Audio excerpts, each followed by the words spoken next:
Assalamu alaikum dear students. Welcome to the science class of class 3.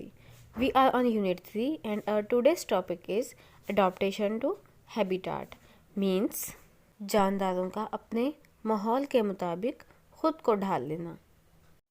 Living things in a habitat survive because they are well adapted to their environments. A camel in a desert can survive in very hot temperatures. एक ऊँट सख्त गर्मी में भी सहरा में रह सकते हैं. In the same way, a penguin can easily live in polar environment. Penguin भी ठंडे तरीन इलाकों में आसानी से ज़िंदगी गुजार सकते हैं. In plants, cacti grow mostly in deserts, while pine trees are found usually in cold areas. Cactus आमतौर पर सहरा में उगते हैं. इसी तरह पाइन के दरख्त आमतौर पर ठंडे तरीन इलाकों में उगते हैं. Fishes and lotus can survive in aquatic habitat. मछलियाँ और कंवल के फूल सिर्फ पानी में ही रह सकते हैं. And polar bears survive in polar region. Polar bears सिर्फ ठंडे इलाकों में रह सकते हैं. Now next point is human impact on environment. इंसान माहौल पर कैसे असरअंदाज होता है. Planet earth has a number of natural resources which we all use and depend on, such as clean water, fresh air. हमारी ज़मीन पर बहुत से कुदरती वसाइल पाए जाते हैं जिन्हें हम इस्तेमाल करते हैं और जिन पर हम डिपेंड करते हैं, जैसा कि साफ़ पानी, ताज़ा हवा वगैरह. A natural resource is one which is naturally present and grow without human.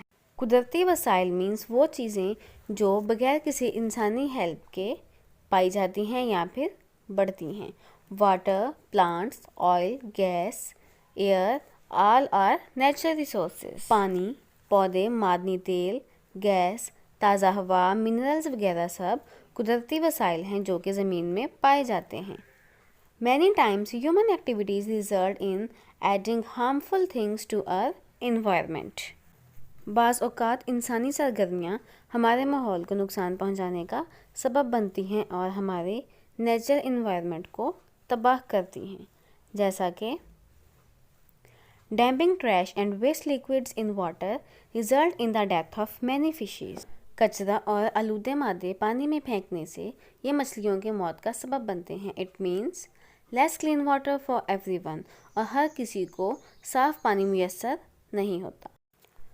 Cutting down trees result in destruction of habitat of many plants and animals. जंगलात में से दरख्तों की कटाई की वजह से बहुत से पौधों और जानवरों का मस्कन तबाह हो जाता है और उन्हें सर्वाइव करने में मुश्किलात पेश आती हैं.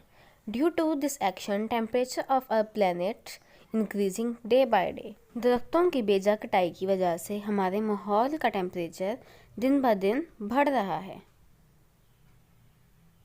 Many unique animals and plants are near to extinct because of this destroyed habitat. पौधों और जानवरों की बहुत सी स्पीशीज़ तकरीबन ख़त्म होने के करीब हैं क्योंकि उनका माहौल आहिस्ता आहिस्ता तबाह हो रहा है. और बहुत सी स्पीशीज़ ख़त्म हो चुकी हैं जैसे कि डायनासोर वगैरह. Being extinct means something that no longer exists. For example, dinosaurs. Being extinct means वो जानदार जो पहले मौजूद थे लेकिन अब ख़त्म हो चुके हैं. And other reason is hunting of animals for meet and skin. इसकी एक और वजह जानवरों का शिकार किया जाता है उनकी स्किन और गोश्त के लिए.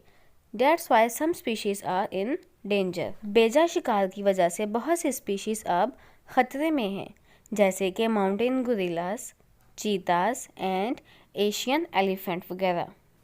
This topic and chapter has been completed. Next chapter we will start in next video. Thank you.